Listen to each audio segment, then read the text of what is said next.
Guruji, in, in various occasions, in various occasions, not only in Kathopanishad, in Bhagavad Gita and other Vedanta, we are using the word pashyati, like ya pashyati, sa pashyati.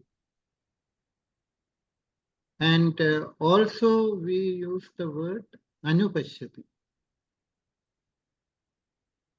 How do you correlate this pashyati and anupashyati? Are the words same, or there is any difference from the Vedantic connotation? See, we have to interpret words based on context. Okay. Context decides the meaning of the words, correct? Yeah. Context decides the meaning of the words. Yeah. Very interesting. Words decide the context, but context also decides the meaning of the words. Okay. That's how it is. That's how language is, right? So, the pashyati means sees. Ramaha, Ramaha, Lakshmanam pashyati. Rama saw Lakshmana walking there. Yeah. Literally see with the eyes. Yeah. Because there, that's all you can't give any other meaning to the pashyati. Context. But यहाँ पर in Vedanta, pashyati, unless there is some discussion about literally using the eyes and seeing, perception and all that, the context is jnana. Yah janati, jnadati, janati. It is like saying, suppose I say something. Do you understand this, Hariji? I see. Means what? What did you see? What did you see just now? Something happened or what? I see doesn't mean that you are seeing with your eyes. I see means I saw it in my mind. Correct? Hariji. Yeah. I'm listening to you. Okay. No, but did you see or not? Did you see what I said or not? That's what I'm trying to find out. It's very important for me. I saw what you. I saw you were telling, but I didn't see what you told. You didn't see what I did. All right. I see means I know. Yeah. When we in the conversation, when we say, I see, I didn't know that. That means what? I didn't know that. I know now. Yeah. Meaning of I see. That see is the see. Pashyati, anupashyati. Anupashyati is even more. It brings in all the acharya, shastra, anu, like that. How do you know? How did you come to know? Did I read a book or something? No. Yeah, I could have read a book and all that. But acharya, shastra, man. By studying the shastram with the help of the acharya. That is the meaning of anu in the anupashyati. Yeah. So therefore, the short answer to your question is the word pashyati and anupashyati in the entire Advaita Vedanta Shastram refers to janati. Okay. You're not convinced, are you? No. There is no question of. I didn't know. That is why I asked you. So, whatever you are telling, I'm trying to assimilate. I'm trying to Similar. Okay. If is there any other meaning? I mean, the context can be either literally pashyati, seeing, literally see, like I saw something, I saw a bird fly, Yeah. or it has to be janati, knows, knowing. Yeah, when we say yeah, pashyati, sa pashyati, that pashyati means understand, is it not? He who understands, he understands. Correct. It is not literally seeing there, pashyati. No, because there's no object talked about that has to be seen with the eyes. Okay.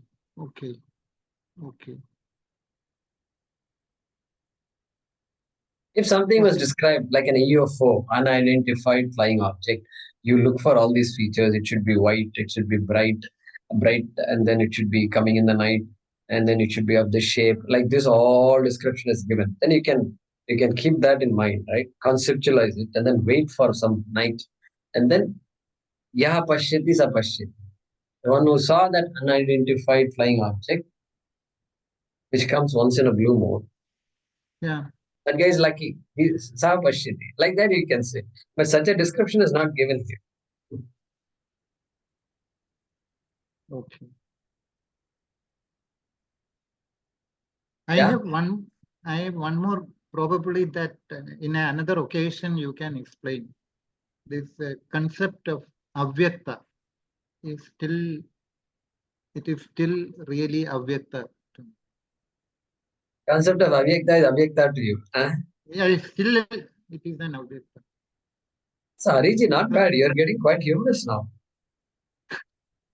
So If you're make not, it may take more time. So if you can take that as a topic. no, I mean avyakta is avyakta. Vyakta means manifest, that which is perceivable or that is objectifiable. Avyakta means that which is not manifest for the senses to perceive. It is not even manifest for the mind.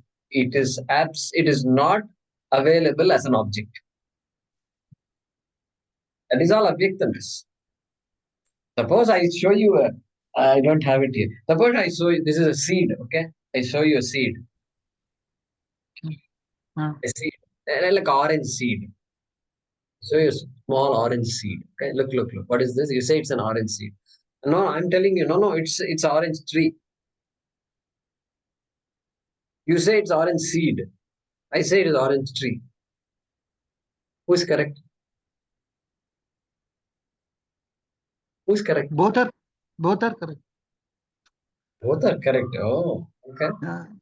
Because The child will come and say, "What are you guys talking? This is an orange seed." So if it is pashyati, it is orange seed. If it is anupashyati, it is orange tree. There you go. Everybody is working overtime now. And and what we say is, hey, it's orange seed. Perceptually, it is an orange seed, right? But there is a tree. What's going to come out of this seed is a tree. So we will say that tree is avyaktam in the seed.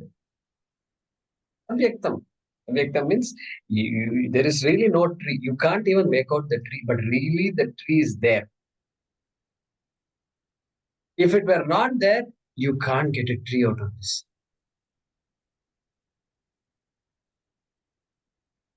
That is the meaning of avyaktam. That's all. There's no need to complicate it further. Vyakta Maya is samashti. The same thing at the samashti level is avyaktam, Maya, pralaya, all these things. What is pralaya? Hey, the whole jagat as you know it has collapsed. Collapsed. Can it disappear forever? Not possible. Avyaktam. Just like in sleep. In my sleep, did I disappear in my sleep? Just because I'm not speaking, I'm not talking, I'm not doing, I'm not sitting, everything, therefore I don't exist? No, everything is there. Avyaktam. The minute I open my eyes, everything becomes red. Correct?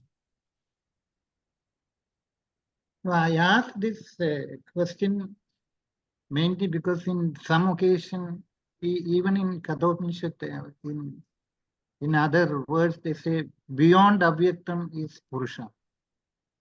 But in some occasion, avyaktam is Purusha.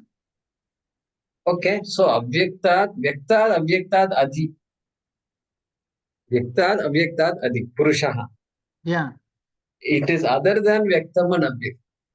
Yeah. So, can we accept that?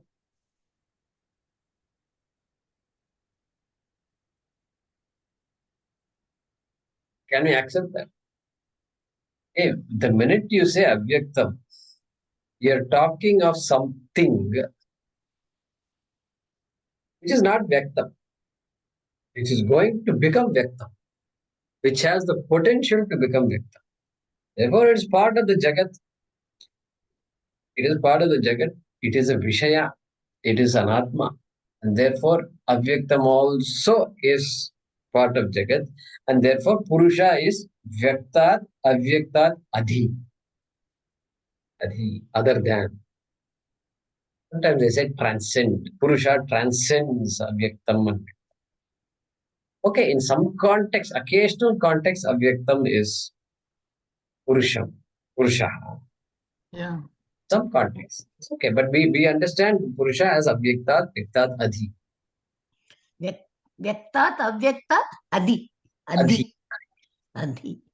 Adhi. So it's okay. Like, for example, we already saw it in Bhagavad Gita. When you were not there, Hariji, we studied Bhagavad Gita. And there also, in the 8th chapter, I think he says, Apara Prakritihi and Para Prakriti. He talks about Ishvara as Para Prakriti, Brahma as Para Prakriti. But then he comes to the 15th chapter. Then he talks about what? Kshara Purusha, Akshara Purusha. Purusha is Akshara. That I thought ends the matter. No. Then there is another Purusha which is other than Kshara Purusha and Akshara Purusha called Uttama Purusha. Vyaktam, Avyaktam, Vyaktat, Avyaktat, Adi. Correct? Yeah. So it's okay. We can. Just because they use different words, things don't change. Our understanding need not change. We just have to know the context. Okay. Different ways of saying the same thing. Yeah. Yeah. So perhaps I may, in another occasion, I let me reflect on this. Yeah, So please. This is something which I am trying to get some idea. Sure. Yeah. Then I will get back. Definitely. Yeah. Thank you. Welcome. Any other questions? Chat box, what is there?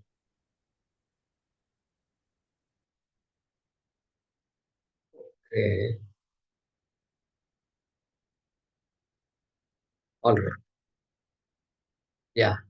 Miranda. Guruji, here Kaminam Samsarinam Karmanurupam Kaman once, then Swanugraha Nimittamscha Kaman. So it looks like one is the order, and what about the other? Is it the Atma Chaitanya Nimitta which was explained before? That Anugraha? Swanugraha nimitta. Swa ekasya sarvajnasya anugraha nimitta. So the Kaminam Samsarinam Karmanurupam Kaman is that order of karma. Karma phala. Okay. No, their kaminam is the all the karma phalas that all the pranis deserve. Okay. Samsaris deserve. Okay. Correct. Which is blessed by Atma. Blessed by Ishvara. Swanugraha nimittan. Caused by the blessing of Atma. Means without that anugraha, it won't happen. So it is the same, like Kaminam Samsarinam Karmanurupam Kaman and Swanugraha Nimittamscha Kaman. So Kaman is qualified by Swa Anugraha Nimittan. Swa Anugraha Nimittan Kama. All the experiences caused or triggered or activated by the blessing of Ishvara, by the grace of Ishvara. So that Swa is referring to Saha Sarvajnaha Sarveshwara. Correct. Okay.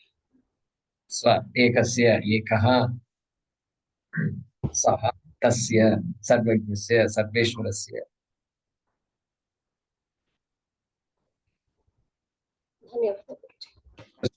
That is a Swa Atma. Paramatma.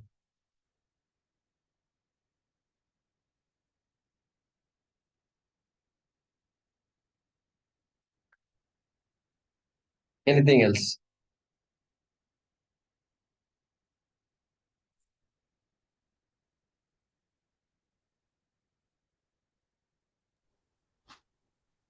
And this Atma Chaitanya Nimittameva is, you said it is like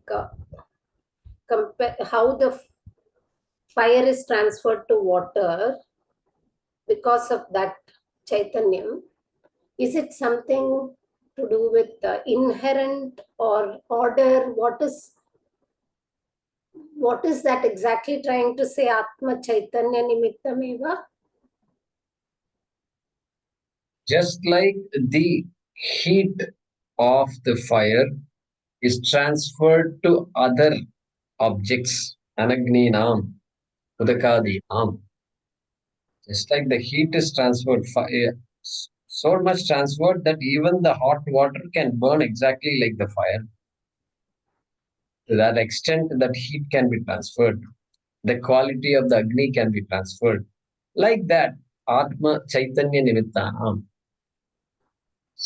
So, like that, the consciousness of Atma is transferred to all the Jada Vastus also, which can reflect it.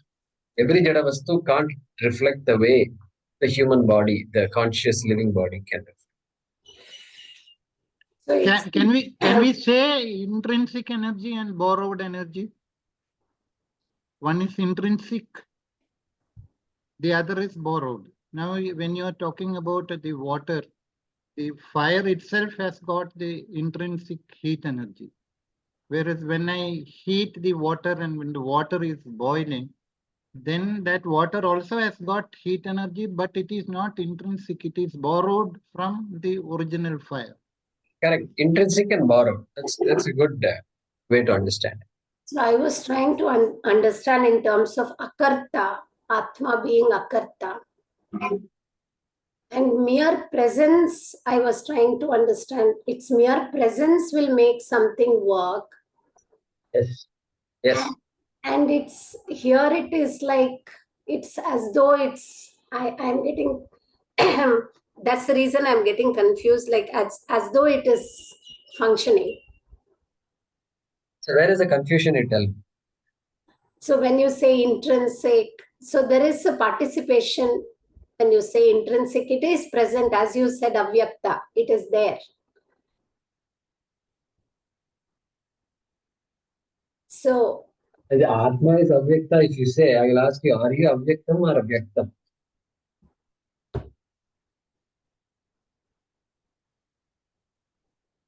You have to say vyaktat, avyaktat, adhi. Like that you have to say, I'm neither tree nor seed. Like that you have to say. If you say I'm seed, then sometime, oh, I see, okay, we'll talk later. You're seed right now, so you just keep quiet for some time. Once you become tree, let's talk. Like that I will say. So what is it? Come back and tell me what your doubt is. So I was just trying to see in all actions, whatever is manifesting, I was trying to see the akarta part of it. Yes. So I'm trying to connect the akarta part in all that what is happening. So that's when I'm trying to see that the words are not convincing. Okay, so which word here is not convincing? You tell me. Because nimitta is understood as akarta, because it's as though it is there, but it makes things happen. Right. Then also there is another way of understanding, like everything is just the order, where Atma is Akarta and in the order Atma, in the presence of Atma, the order is just functioning. Right. Then there is another Swanugraha also. Yeah, there is not another. What is said is Swanagraha. What is said just now is Swanagraha.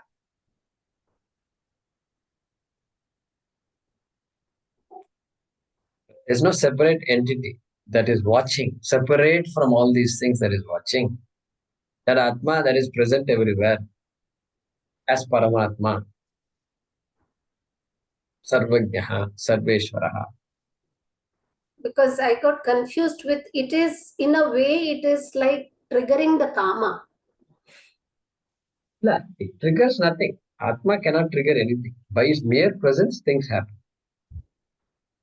Okay. Atma doesn't trigger anything. Karma only triggers. Karma is a trigger. Guruji, in one word, can we say Vashi here? Yeah, That- Vashi also, yes. Because I was trying to understand avidya, and akarta anyways, it is not affected by avidya, is it not? Correct. But then its mere presence, avidya appears. Anything can appear. Okay. Why only avidya? Atma is unopposed to anything. But cannot have a preference. Oh, it doesn't have a preference. Okay. Nothing. Atma can say, avidya, okay, come on. Come along. I'll come along with you. Vidya, you want knowledge? I will create knowledge also. I will create also is not a correct state. Knowledge also can happen. So it's all encompassing. Yes. Yes. Uh-huh. To Atma, avidya and avidya, there's no difference. To Atma. For us, it's a big difference. But for Atma, it is udasinam, indifferent to Atma, avidya and avidya. But when we say for us, we are that, right? So it should not be. For us means for the human being that is struggling, for a samsari. Okay, okay. For a samsari who wants to know, for a dhiraha, for a person who has thought through things and wants to know more. For that person, I mean. Okay, okay. So we have to keep that in mind. We have to keep that. Even though I am Atma, I am Nirgunam Atma, etc., I am unaffected. But then effect is happening, then how do you deal with effect? We can't simply say, I am unaffected. You put a big line, stick it on the wall.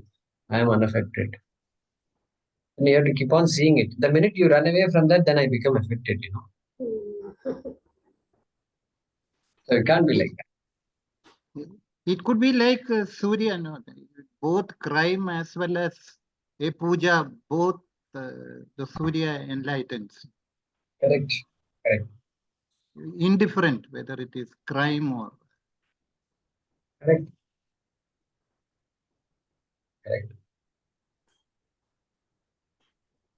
Okay. So Meera, think about it. Then if you have any questions. Dhanyavada, Guruji. Yeah. All right. Awesome.